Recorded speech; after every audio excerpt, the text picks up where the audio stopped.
കരുണാസമ്പന്നനായ ദൈവം നമ്മെ സ്നേഹിച്ച മഹാസ്നേഹം നിമിത്തം ഇന്ന് രാത്രി ഞാൻ ദൈവത്തിന് സ്തോത്രം ചെയ്യുന്നു. നമുക്ക് അധ്യക്ഷത വഹിച്ചുകൊണ്ടിരുന്ന പ്രിയ എബ്രഹാം ജോസഫ് പാസ്റ്റർ ഉൾപ്പെടെ എല്ലാ കർത്താവിന്റെ ദാസിദാസന്മാർക്കും വിശുദ്ധന്മാർക്കും ക്രിസ്തീയ വന്ദനങ്ങളെ സ്നേഹത്തോടെ അറിയിക്കുന്നു. അവിടെ ഇവിടങ്ങളിലായി നമ്മെ ദൈവം കാക്കുന്നതോർത്ത് സ്തോത്രം. സൗഖ്യവും സമാധാനവും ആരോഗ്യവും ഒക്കെ തന്ന് നമ്മെ ഭക്തിയിലും ദൈവകൃപയിലും കർത്താവ് കാക്കുമാറാകട്ടെ എന്നും ദൈവത്തോട് പ്രാർത്ഥിക്കുന്നു. സ്തോത്രം.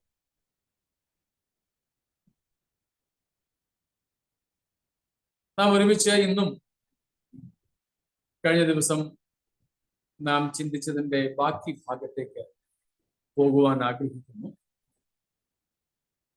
കർത്താവിന്റെ മഹാകരുണ നമ്മയൊക്കെ നിരന്തരം വഴി നടത്തുമല്ലോ. സ്തോത്രം. നമ്മൾ വെളിപ്പാട് 5ഉം 6ഉം അധ്യായങ്ങൾക്കിടയിൽ ഉൽപ്രാവണ സംബന്ധിയായ ചില വിഷയങ്ങളാണ് കൈകാര്യം ചെയ്യുന്നതെന്ന് ഓർമ്മയുണ്ടല്ലോ. ഉൽപ്രാവണത്തിന്റെ ഉദ്ദേശങ്ങൾ എന്ത് എന്നുള്ളതാണ് നാം പഠിച്ചു വരുന്നത്. അതിൽ നമ്മൾ ഇന്നലെ രാത്രിയിൽ അല്ലെങ്കിൽ ഇന്നലെ വരെ ഏതാണ്ട് 3 ഉദ്ദേശങ്ങളാണ് കണ്ടത്, അല്ലെ? ഒന്നാമത്തേത് നമ്മുടെ രക്ഷയുടെ പൂർണ്ണത. Thank you. ഒന്നാമത്തേത് for the consummation of our salvation. രണ്ടാമത്തേത് for the redemption of our body. നമ്മുടെ ശരീരത്തിന്റെ വീണ്ടെടുപ്പിന് വേണ്ടി, നമ്മുടെ ശരീരത്തിന്റെ വീണ്ടെടുപ്പ്. നമ്മുടെ ശരീരം ഇന്ന് മാംസരക്തങ്ങൾ കൊണ്ട് ഉള്ളതാണ്. അതിൽ വിശുദ്ധന്മാർ 2 തരം. മരിച്ച് ശരീരം ഭൂമിയിൽ വിശ്രമിക്കുന്ന, ആത്മാവും ദേഹിയും മാത്രം ജീവനോടിരിക്കുന്ന ഒരു കൂട്ടം വിശുദ്ധന്മാർ. രണ്ടാമത്തെ കൂട്ടർ താഴ്ചയുള്ള ദ്രവത്വമുള്ള ശരീരത്തിൽ വസിക്കുന്ന, ജീവനോടിരിക്കുന്ന വിശുദ്ധന്മാർ.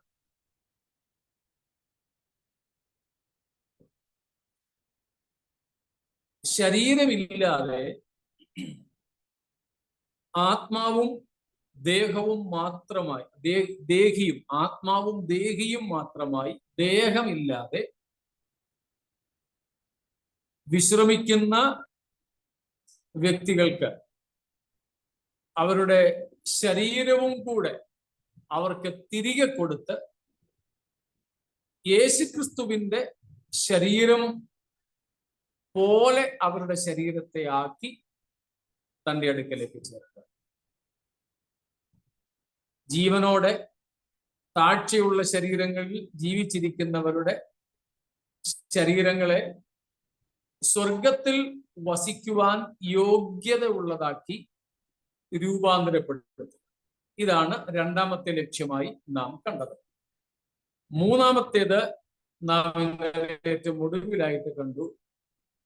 തന്റെ ജനവുമായി കണക്ക് തീർക്കുവാൻ യജമാനൻ വരുന്നു.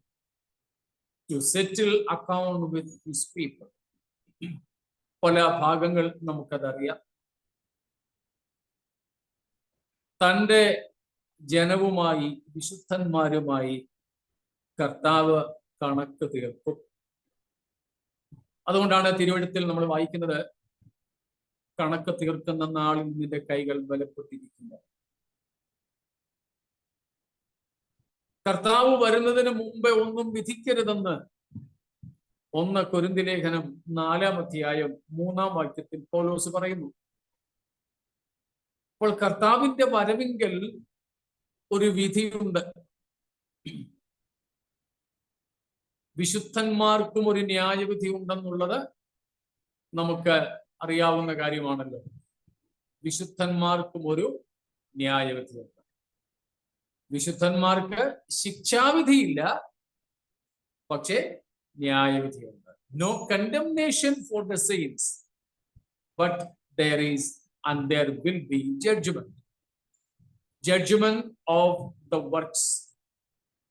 വിശുദ്ധന്മാരുടെ പ്രവർത്തികളുടെ ന്യായവിധിയായി, പ്രവർത്തികളുടെ ന്യായവിധി. അതേപറ്റിയാണ് 1 കൊരിന്ത്യർ ലേഖനം 3-ാം അധ്യായം 10 മുതൽ 15 വരെ നാം വായിക്കുന്നത്. 1 കൊരിന്ത്യർ ലേഖനം 3-ാം അധ്യായത്തിന്റെ 10 തൊട്ട് 15 വരെയും 2 കൊരിന്ത്യർ ലേഖനം 5-ാം അധ്യായം 10-ാം വാക്യവും, അതുപോലെ 1 കൊരിന്ത്യർ ലേഖനം തന്നെ മുമ്പ് ഞാൻ പറഞ്ഞതുപോലെ 4-ാം അധ്യായത്തിന്റെ 3 മുതൽ 3, 4, 5 വാക്യങ്ങളുമൊക്കെ അതിനോടനുബന്ധിച്ചാണ് നാം കാണുന്നത്. To settle account with his people.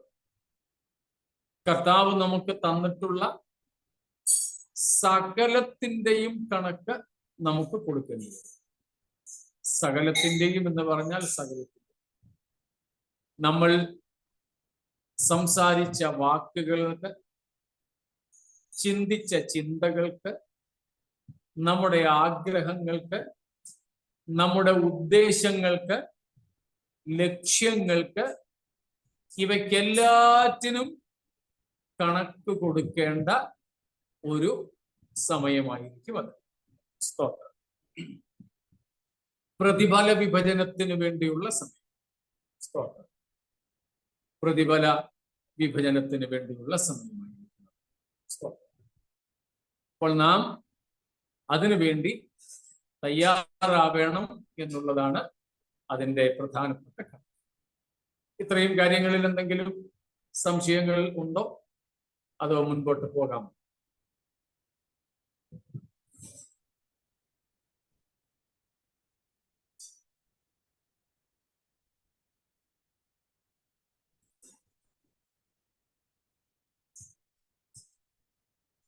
സംശയങ്ങളില്ല എന്ന് നിങ്ങളുടെ മൗനത്തിൽ നിന്നും മനസ്സിലാക്കട്ടെ.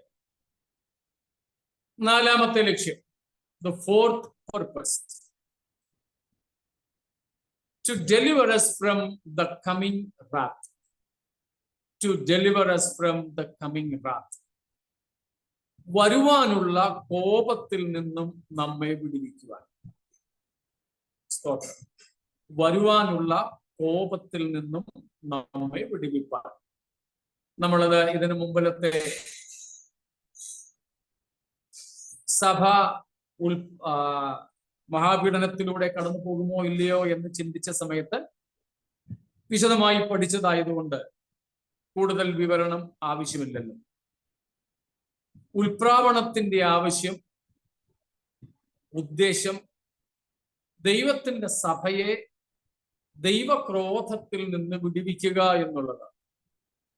നമുക്കറിയാം, മഹാപീഡന കാലം, യഹോവയുടെ ദിവസം, കർത്താവിന്റെ നാൾ എന്നൊക്കെ അറിയപ്പെടുന്ന കുഞ്ഞാടിന്റെ കോപ ദിവസം, ആ കോപ കാലയളവ് അത് ഭൂമിയിൽ വസിക്കുന്ന സകലരുടെ മേലും ഒരു ദാക്ഷിണ്യവും ഇല്ലാതെ വെളിപ്പെടും. ഒരു ദാക്ഷിണ്യവും ഇല്ലാതെ. സ്തോത്രം. എന്നാൽ ആ ക്രോധത്തിൽ നിന്ന്, ആ ദൈവ കോപത്തിൽ നിന്ന് തൻ്റെ ജനത്തെ വിടുവിക്കുവാനായിട്ട് യേശു ആകാശമേഘങ്ങളിൽ പ്രത്യക്ഷനാകും. അന്ന് സഭയെ തൻ്റെ അടുക്കിലേക്ക് ചേർത്തുകൊള്ളും എന്ന് ബൈബിൾ വ്യക്തമായി പഠിപ്പിക്കുന്നു. നമ്മൾ വായിച്ചിട്ടുള്ള വാക്യമാണെങ്കിലും ഒരു വാക്യം വായിച്ചുള്ളൂ. 1 തെസ്സലോനിക്കർ 1-ന്റെ 10-ാമത്തെ വാക്യം.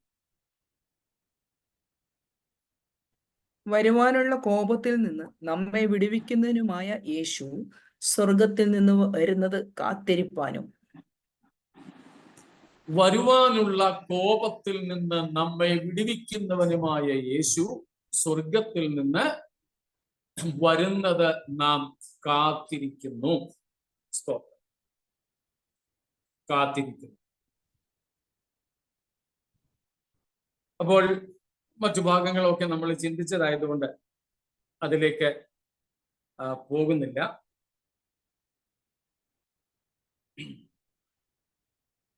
അതിനോടനുബന്ധിച്ച് യേശുക്രിസ്തു ഭൂമിയിലേക്ക് ഒന്നാമത് വന്നതിന്റെ ലക്ഷ്യം പൗലോസ് പറയുന്ന ഒരു വാക്യവും കൂടെ പഠിക്കുന്നത് നന്നായിരിക്കും. പഠിക്കുക എന്ന് പറഞ്ഞാൽ അതൊന്ന് വായിച്ചു വിടുന്നതേ ഉള്ളൂ, വ്യാഖ്യാനത്തിലേക്ക് പോകുന്നില്ല. ഗലാത്യ ലേഖനം 1-ാം അധ്യായത്തിന്റെ 3-ാമത്തെ വാക്യം. Galatians 1. In English sometimes it may be 4, but in Malayalam it is 3rd verse. 3-ാമത്തെ വാക്യം. പിതാവായ ദൈവത്തിങ്കിൽ നിന്നും നമ്മുടെ ദൈവവും പിതാവുമായവന്റെ ഇഷ്ടപ്രകാരം ഇപ്പോഴത്തെ ദുഷ്ടലോകത്തിൽ നിന്ന് നമ്മെ വിടുവിക്കേണ്ടതിന് നമ്മുടെ പാപങ്ങൾ നിമിത്തം തന്നെത്താൻ ഏൽപ്പിച്ചു കൊടുത്തവനായി നമ്മുടെ കർത്താവായ യേശുക്രിസ്തുവിങ്കിൽ നിന്നും. സ്തോത്രം. യേശുക്രിസ്തുവിന്റെ ഒന്നാം വരവിന് ലക്ഷ്യമാണ് ഇവിടെ പൗലോസ് പറയുന്നത്. ഇപ്പോഴത്തെ ദുഷ്ടലോകത്തിൽ നിന്ന് നമ്മെ വിടുവിക്കേണ്ടതിന് നമ്മുടെ പാപങ്ങൾ നിമിത്തം തന്നെത്താൻ ഏൽപ്പിച്ചു കൊടുത്ത യേശുക്രിസ്തു. ഇപ്പോഴത്തെ ദുഷ്ടലോകത്തിൽ നിന്ന്, അതായത് പാപം നിറഞ്ഞ ലൗകികമായ സാത്താന്യമായ നിറവുകൾ കൊണ്ട് നിറയപ്പെട്ടിരിക്കുന്ന ഈ ലോകത്തിൽ നിന്ന്, പ്രാപഞ്ചികതകളിൽ നിന്ന് നമ്മെ വിടുവിപ്പാൻ യേശു തന്നെത്താൻ നമ്മുടെ പാപങ്ങൾ നിമിത്തം ഏൽപ്പിച്ചു കൊടുത്തു. അതായിരുന്നു യേശുക്രിസ്തുവിന്റെ ഒന്നാം വരവ്. എന്നാൽ ഇനിയും നമ്മുടെ കർത്താവ് വരുന്നത്, വിശേഷിച്ച് മേഘങ്ങളോളം വരുന്നത്, സഭയെ തന്റെ അടുക്കലേക്ക് ചേർക്കുന്നത് എന്തിനാണ്? ചുമന്നൊഴിക്കുവാൻ വേണ്ടി ദൈവപുത്രൻ വെളിപ്പെട്ടിട്ടും ആ ക്രൂശ് മരണത്തിൽ വിശ്വസിച്ച് ഈ ദുഷ്ടലോകത്തിൽ നിന്നും മോചനം പ്രാപിക്കാത്ത, ഇപ്പോഴും വെളിച്ചത്തേക്കാൾ കൂടുതൽ ഇരുളിനെ സ്നേഹിക്കുന്ന ജനത്തെ ന്യായം വിധിക്കുവാൻ കോപത്തോടെ കുഞ്ഞാട് ഇറങ്ങി വരികയാണ്. ആ കോപത്തിൽ നിന്നും ക്രോധത്തിൽ നിന്നും നമ്മെ വിടുവിക്കുവാനാണ് ഉൽപ്രാവണം അഥവാ കർത്താവായ യേശുക്രിസ്തു മേഘങ്ങളിൽ, ആകാശമേഘങ്ങളിൽ നമുക്ക് വേണ്ടി വരുന്നത്. ഇതാണ് 4-ാമത്തെ ലക്ഷ്യം. To deliver us from the coming wrath of God.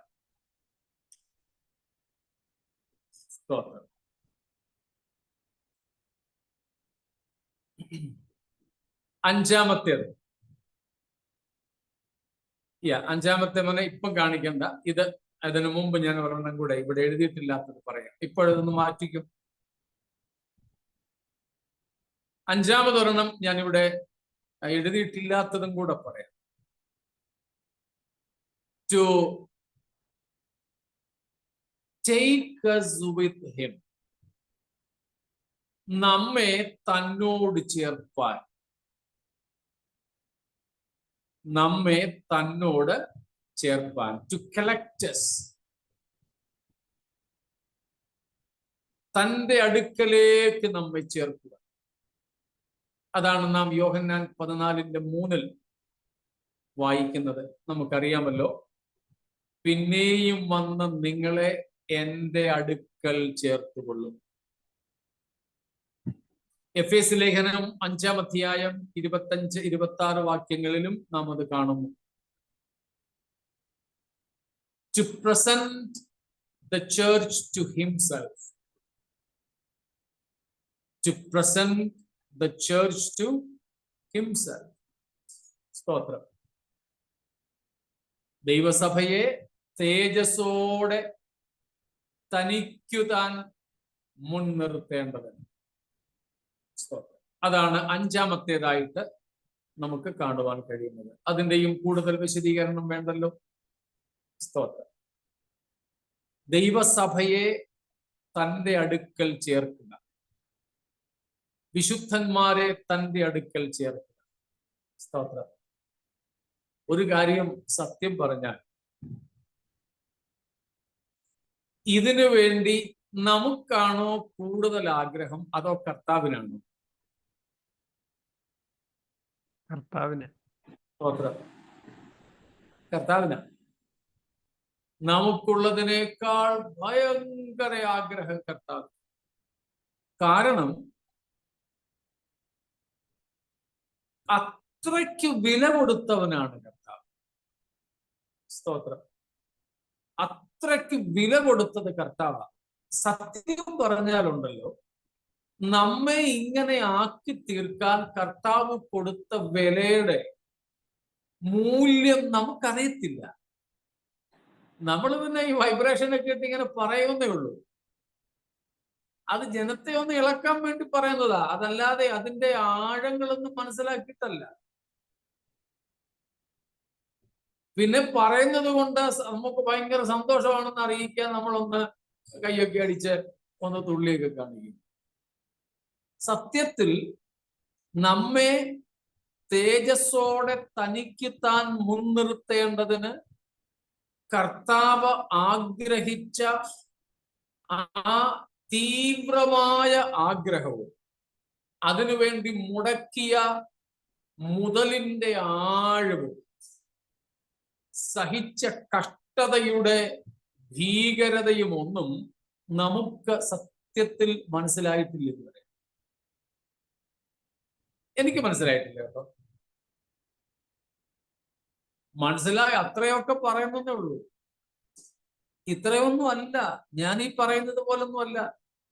അല്ലെങ്കിൽ ഇതിനെയൊക്കെ നല്ലതുപോലെ നറേറ്റ് ചെയ്യാൻ നല്ല വാക്ചാതുര്യമുള്ള ഒരാള് അതിനെയൊക്കെ അങ്ങോട്ട് പറഞ്ഞു പിടിപ്പിക്കുന്നത് പോലൊന്നും അല്ല. ഇതിനേക്കാളിലൊക്കെ ഒത്തിരി ആഴമാണ്.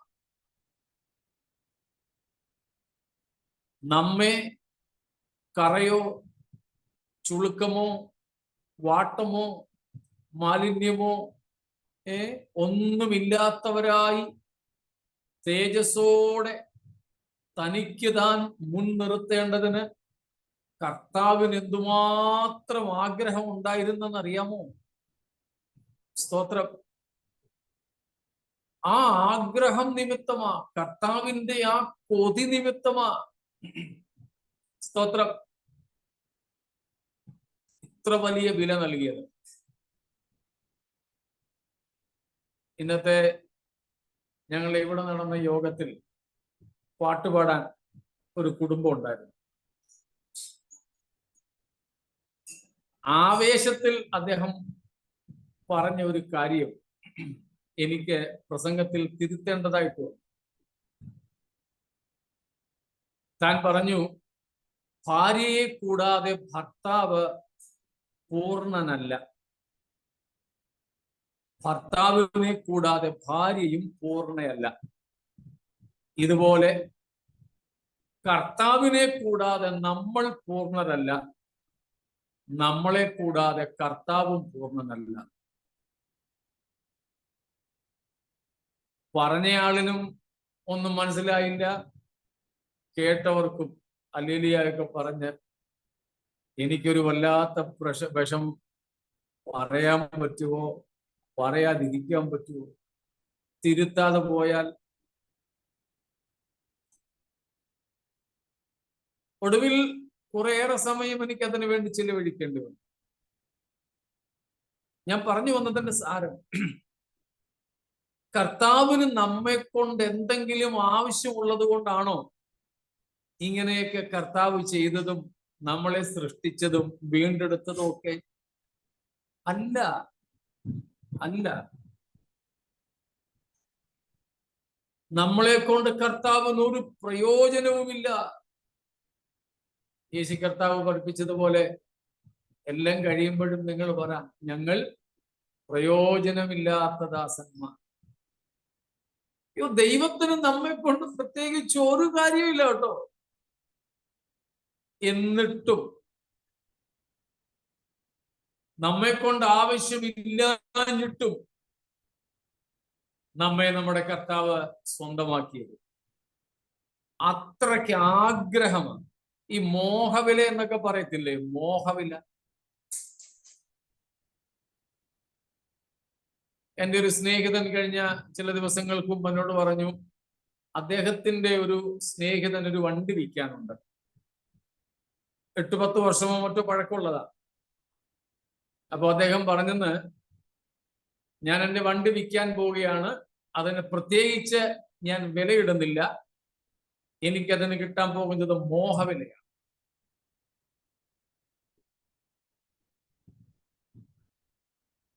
അപ്പൊ അതിന് മതിക്കുന്നതിനേക്കാൾ കൂടുതലായി കൊടുക്കുന്ന ഒരു വില.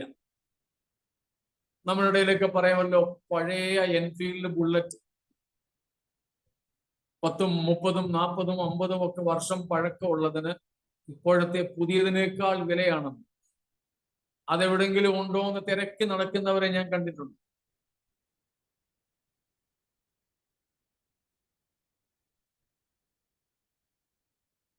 ഞാൻ മുമ്പ് ശുശ്രൂഷിച്ച ഒരു ചർച്ചിലെ ഒരു സഹോദരൻ ഒരു ബുള്ളറ്റ് ഉണ്ടായിരുന്നു.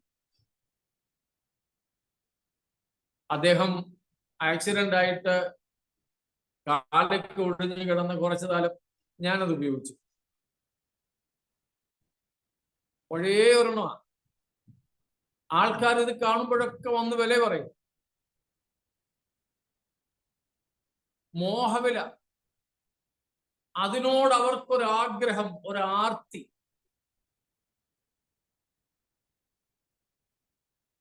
ആ സാധനം അർഹിക്കുന്നതിനേക്കാൾ കൂടുതൽ വില കൊടുക്കുന്നു. ഇതുപോലെ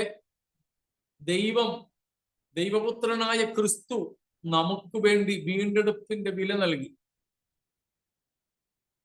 ദ വർത്ത് പ്രൈസ് നമുക്ക് അർഹമായ വിലയാണോ നൽകിയത്? അല്ല, നാം അർഹിക്കുന്നതിലും കൂടുതൽ അമിതമായ, നമുക്ക് യോഗ്യമായതിനേക്കാൾ അധികമായ ഒരു വിലയാണ് കർത്താവ് നൽകിയത്. സ്തോത്രം. ആ കൊടുക്കുന്ന വിലയ്ക്കനുസരിച്ച് നമ്മൾ ഉണ്ടോന്ന് കർത്താവ് നോക്കിയില്ല. പക്ഷേ എന്തു വില കൊടുത്തും നമ്മെ സ്വന്തമാക്കണമെന്നൊരാഗ്രഹം മാത്രമേ അവനുണ്ടായിരുന്നുള്ളൂ. അത്രയ്ക്ക് വലിയ വില കൊടുത്ത് നമ്മെ വാങ്ങിയത് കൊണ്ട് നമ്മെ തന്നോട് ചേർക്കുക, നമ്മെ തന്നോട് അനുരൂപരാക്കുക എന്നൊക്കെ ഉള്ളതിൽ നമ്മളെക്കാൾ വലിയ കൊതിയോടെ ആ സംഗമത്തിന്, സമാഗമനത്തിന് കാത്തിരിക്കുന്നത് നമ്മുടെ കർത്താവ്. സ്തോത്രം. നമ്മുടെ കർത്താവ്. മനസ്സിലാവുന്നുണ്ടല്ലോ? അത്രയ്ക്കും ആഗ്രഹമാണ്, അത്രയ്ക്കും ആഗ്രഹമാണ് നമ്മുടെ കർത്താവ്. അപ്പോൾ കർത്താവ് മേഘങ്ങളിൽ വരുന്നതും ആകാശത്തിലേക്ക് നമ്മെ കൂട്ടിച്ചേർക്കുന്നതും, അതായത് സഭയുടെ ഉൽപ്രാപണത്തിന്റെ ലക്ഷ്യം 5-ാമത്തേത് എന്താണ്? To present us unto himself, to collect us unto himself, നമ്മെ തന്നോട് ചേർക്കാൻ. സ്തോത്രം. നമ്മെ നമ്മുടെ കർത്താവിന് തന്നെ താൻ തേജസ്സോടെ മുൻനിർത്തുവാൻ. Praise God. സ്തോത്രം. നമ്മുടെ കർത്താവ് പറഞ്ഞ വാഗ്ദത്തവും അത് തന്നെയാണ്.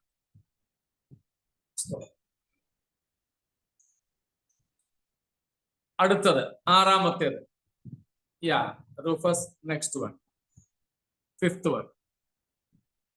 എഴുതിയിരിക്കുന്നത് 5th ആണ്, പക്ഷെ നമ്മൾ പറയാൻ പോകുന്നത് 6-ാമത്തേതായിട്ട്.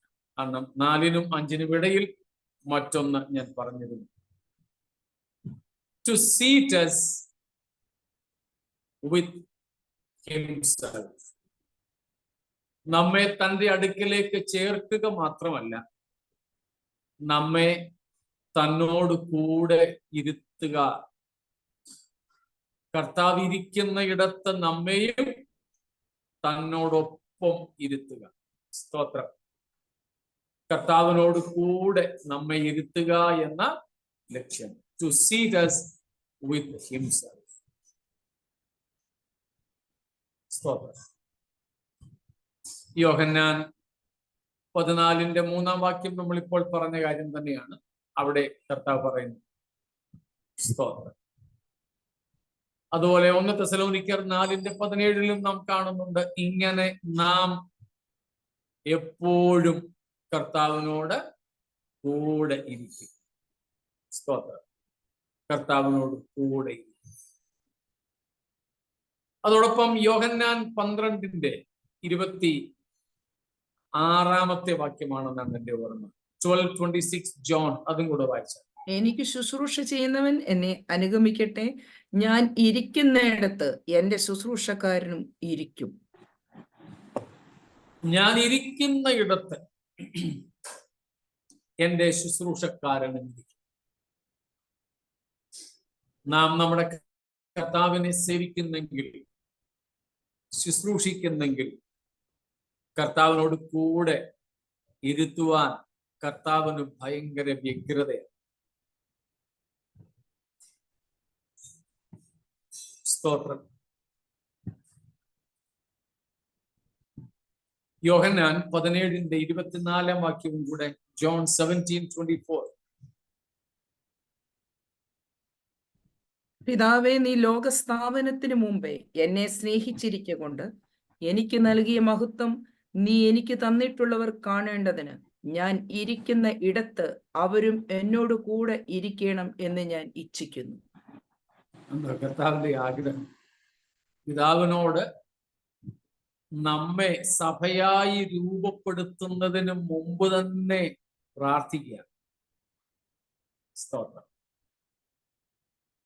നീ എനിക്ക് തന്നിട്ടുള്ളവർ എന്നോട് കൂടെ ഞാൻ ഇരിക്കുന്ന ഇടത്ത് ഇരിക്കണം.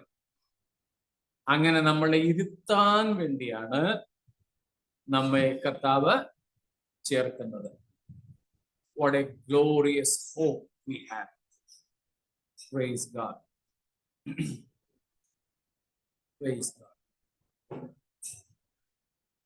Stop. അപ്പോൾ ഉൽപ്രാവണത്തിന്റെ ലക്ഷ്യമാണ്. സ്തോത്രം. ആ വാക്യത്തിൽ നിന്ന് നമുക്ക് ഇവിടെ എഴുതിയിട്ടില്ലാത്ത ഒരു 7ാമത്തെ കാര്യവും കൂടെ ചിന്തിക്കാം. ഇനിയുള്ളത് 7ാമത്തെ അല്ലേ? 6 കഴിഞ്ഞല്ലോ. അവിടെ എഴുതിയിട്ടില്ലാത്ത 7ാമത്തേത് ഇപ്പൊ നമ്മൾ വായിച്ച വാക്യത്തിൽ നിന്ന് എന്താണ്? To manifest his glory. തന്റെ മഹത്വം, നമ്മുടെ കർത്താവിന്റെ മഹത്വം നമ്മെ കാണിക്കേണ്ടത്. ഇപ്പൊ നമ്മൾ വായിച്ച യോഹന്നാൻ 17:24, ജോൺ 17:24. നീ എനിക്ക് തന്നിട്ടുള്ള മഹത്വം, എനിക്ക് ഉള്ളവർ, അല്ലെങ്കിൽ എന്റെ മഹത്വം, എനിക്ക് നിന്റെ അടുക്കലുള്ള മഹത്വം എന്നൊക്കെ നമുക്കതിനെ വ്യാഖ്യാനിക്കാം. നീ എനിക്ക് തന്നിട്ടുള്ളവർ കാണേണ്ടത്.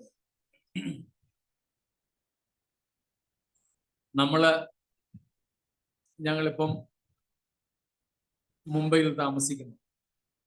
മുംബൈയില് ഞാനൊരു വീട് വാങ്ങിച്ചാൽ ചിലപ്പോൾ ഒരു 1 റൂം കിച്ചൺ ആയിരിക്കും, 1 RK. ഒരു റൂമും ഒരു കിച്ചണും ഒരു കൊച്ചു വാഷ്റൂമും. ഞാൻ അങ്ങനത്തെ ഒരു ചെറിയ വീട് മേടിച്ചാൽ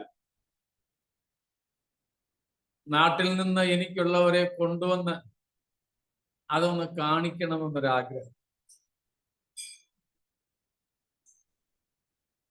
അതിന് ഞാൻ ആവോളം ശ്രമിക്കും. സ്തോത്രം. നമ്മളൊക്കെ ചെയ്യാറുണ്ട്. വിദേശങ്ങളിൽ നമ്മൾ പോയാൽ, നമ്മുടെ കൂട്ടത്തിൽ ചിലരൊക്കെ വിദേശങ്ങളിലുള്ളവരാണ്, അവർക്ക് അവിടെ ഒരു നന്മ ശ്രേഷ്ഠകരമായതുണ്ടായാൽ നാട്ടിൽ നിന്ന് കുറഞ്ഞപക്ഷം മാതാപിതാക്കളെയെങ്കിലും ഒന്നുകൊണ്ട് കാണിക്കണം, അതിൽ പാർപ്പിക്കണം എന്നൊക്കെ ഒരാഗ്രഹം ഉണ്ടാവും. സ്തോത്രം.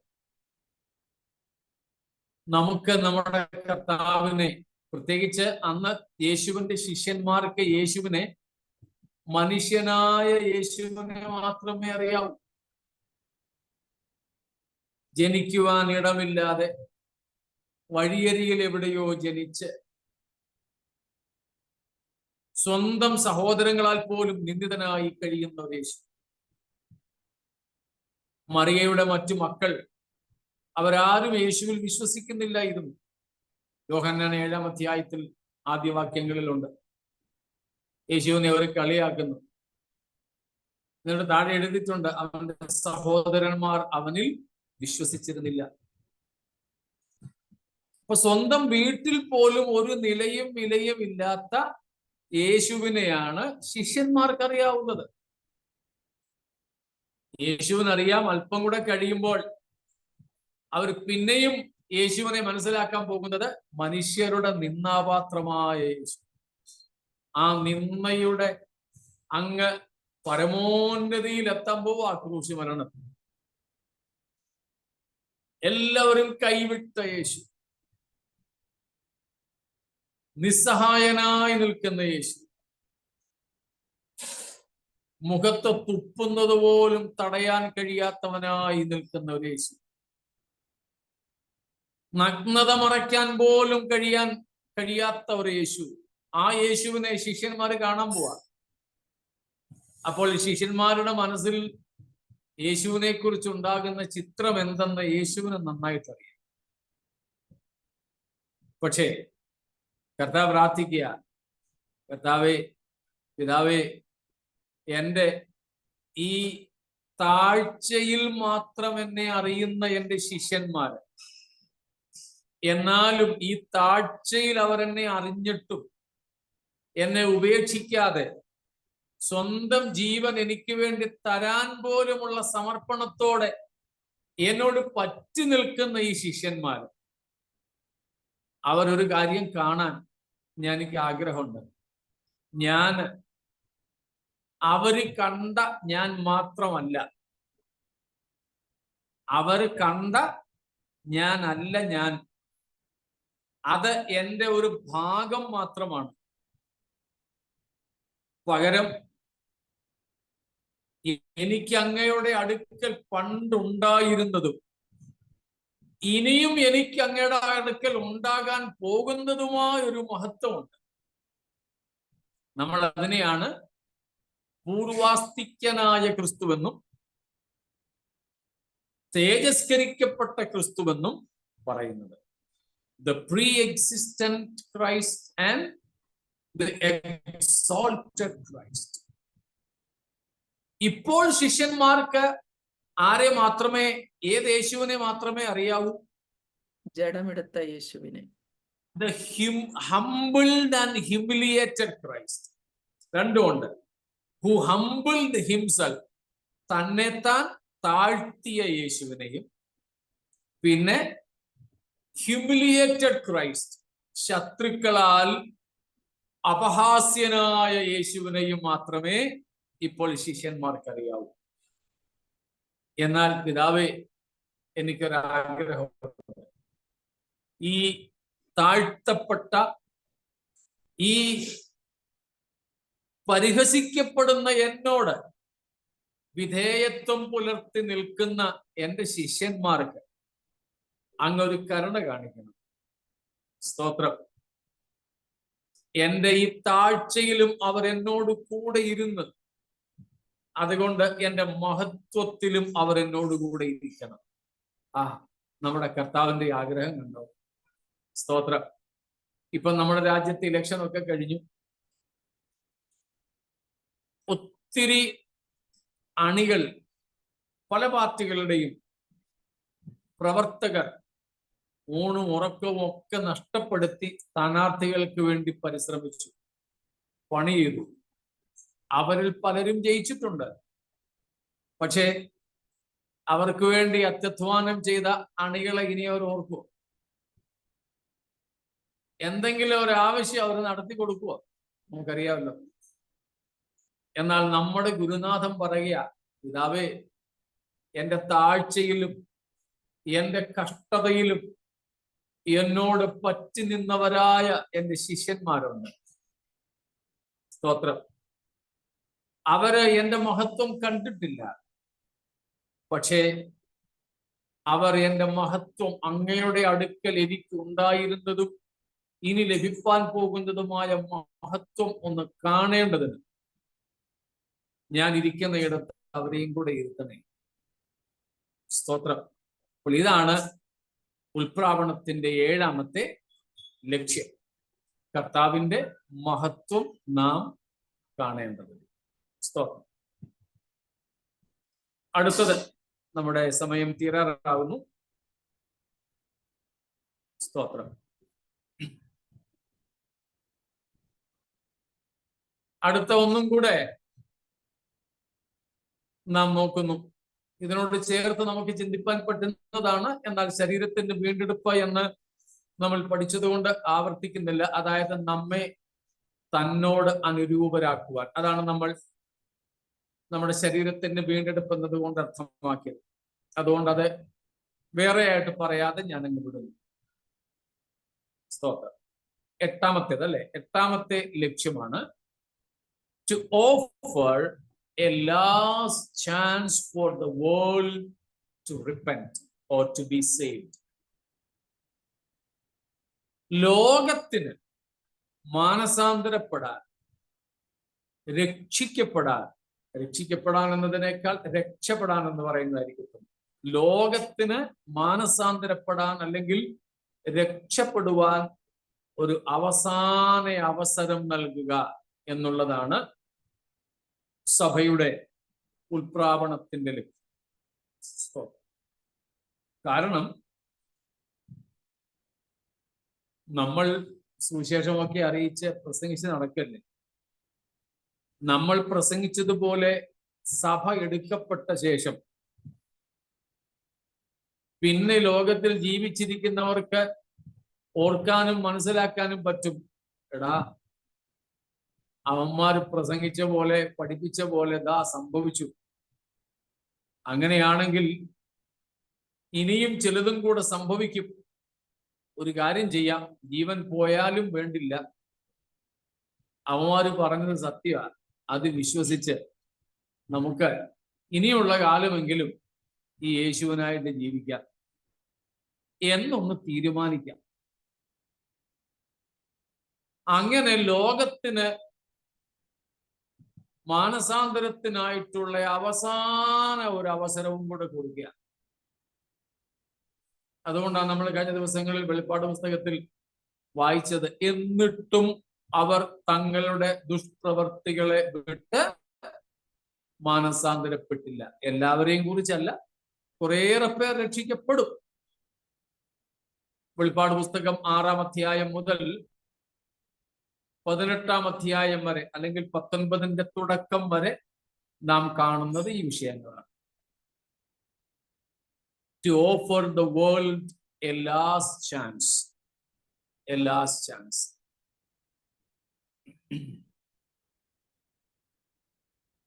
സ്തോത്രം.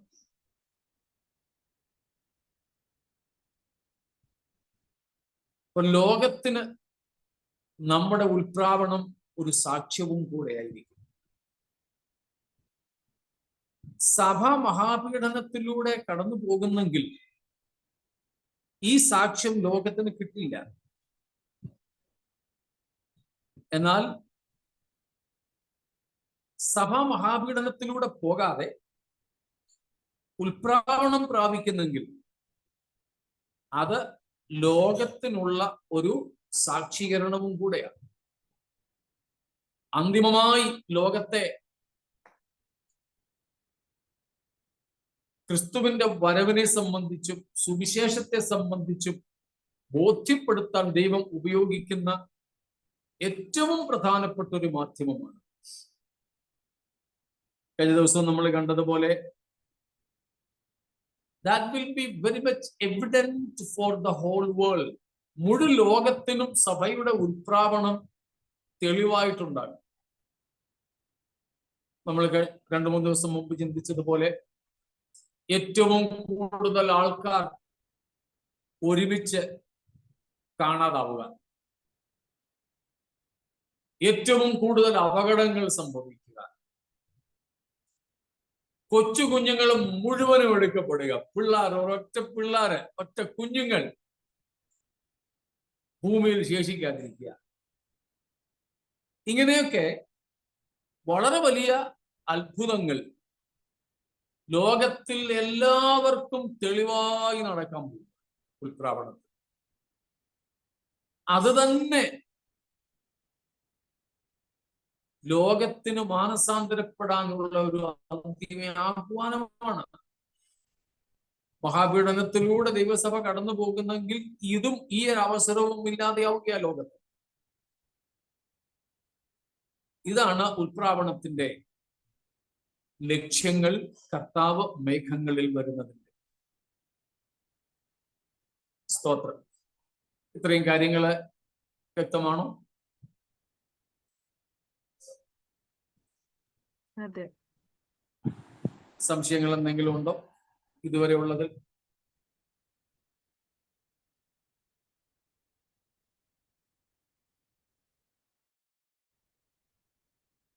ഒന്നുമില്ലെന്ന് കരുതുന്നു. യഹൂദന്മാർക്കിടയിലും വിവാഹ രീതിയായിരുന്നു ചെറുക്കൻ പെണ്ണിന്റെ വീട്ടിലേക്ക് ചെല്ലുക. ഞാൻ കഴിഞ്ഞ ദിവസം പറഞ്ഞതുപോലെ ബറാത്ത്, ചെറുക്കന്റെ കൂട്ടത്തിലുള്ള പരിവാരങ്ങളുമായി പെണ്ണിന്റെ വീടിന്റെ അരികത്ത് വരെ ചെറുക്കൻ ചെല്ലും. പെണ്ണ് മണവാട്ടി വെളിയിലേക്ക് അവളുടെ വീടിന്റെ അരികിൽ വന്നിരിക്കുന്ന മണവാളന്റെ അടുക്കലേക്ക് ഇറങ്ങി ചെല്ലും. അവളെയും കൂട്ടി മണവാളൻ അപ്പന്റെ ഭവനത്തിലേക്ക് പോകും. ഇത് യഹൂദന്മാർക്കിടയിലെ പതിവായിരുന്നു. ഞാൻ പറഞ്ഞതുപോലെ ഇവിടെ ഉത്തരഭാരതത്തിലും അങ്ങനെ തന്നെയാണ്. ആ ഒരു ദൃഷ്ടാന്തം വെച്ചുകൊണ്ട് തന്നെയാണ് കർത്താവ് നമ്മോട് പറയുന്നത്, പൗലോസ് നമ്മോട് പറയുന്നത്. പോകേണ്ടത് അപ്പന്റെ വീട്ടിലേക്കാണ്, പക്ഷെ നമ്മെ ചേർക്കുവാൻ വേണ്ടി പെണ്ണിന്റെ വീടിന്റെ അരികത്ത് വരെ വരും, അങ്ങ് ഭൂമിയുടെ അടുക്കൽ, ആകാശത്ത്, ഇൻ ദ എയർ. സ്തോത്രം. അതെ, തന്റെ രക്തം തന്ന് വീണ്ടെടുത്ത തന്റെ മണവാട്ടിയെ ചേർക്കുവാൻ നമ്മുടെ കർത്താവിന് ഭയങ്കര വ്യഗ്രതയാകട്ടോ. അതുപോലെ മണവാളന് നമ്മെ ചേർക്കാനുള്ള വ്യഗ്രത പോലെ നമുക്കും കൂടെ നമുക്കായി രക്തം തന്നവനെ കാണാൻ ഒരു വാഞ്ച ഉണ്ടാകട്ടെ. സ്തോത്രം. Praise God. നമ്മെ സ്നേഹിച്ച നമ്മുടെ കർത്താവ്, നമുക്ക് വേണ്ടി തന്നെത്താൻ ഏൽപ്പിച്ചു കൊടുത്ത നമ്മുടെ കർത്താവ്, ആ കർത്താവിനെ താൻ ഇരിക്കും പോലെ തന്നെ മഹത്വത്തോടെ കാണാൻ, അവനോട് അനുരൂപരായി കർത്താവിങ്കൽ ചേരുവാൻ നമുക്കും കൊതിയോടെ കാത്തിരിക്കാം. ഈ വചനങ്ങളാൽ ദൈവം നമ്മെ അനുഗ്രഹിക്കുമാറാകട്ടെ.